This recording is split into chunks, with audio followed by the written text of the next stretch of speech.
had a workplace injury. I had a patient collapse on me when I was trying to assist them. I was off with a back injury. I couldn't actually return to my actual bedside position.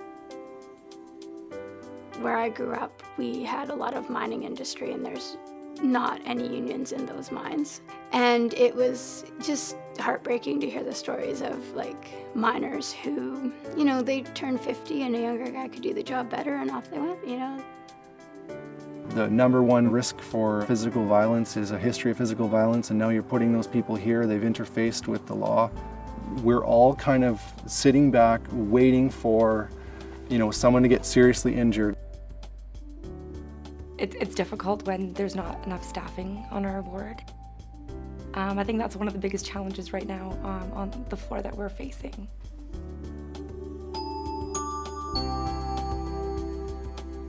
When something happens to you, you find out exactly how much the union really is there for you.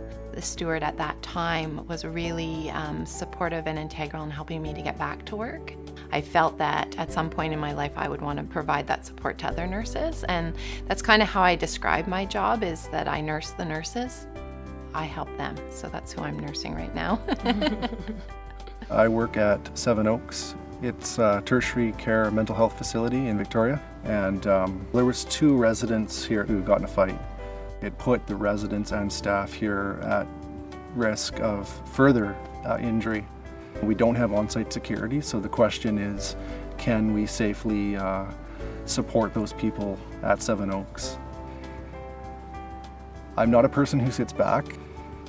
I get involved. That's kind of my quality, and I think that's why I'm doing the work of a steward. I think the biggest thing, and I think most nurses would agree, it's workload. We do more with less, and that's what has been the mission statement of at least our management on the island is, you know, try to be creative and do more with less. And it's like, well, comes a point you just can't do anything anymore. There's lots of times where I finish work and I just feel that time restraints, workloads, patient safety, I don't feel good.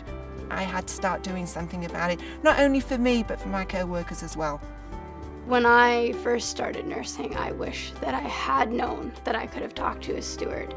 I wish I'd known who my steward was, that I could have spoken with and talked to them a bit about what was happening on my unit.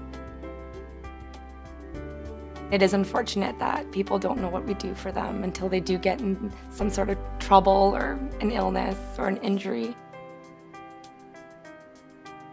I try to let people know about upcoming meetings and encourage them to come. That way they can see what we do for them and be able to ask questions that they have and get to know BCNU a bit better.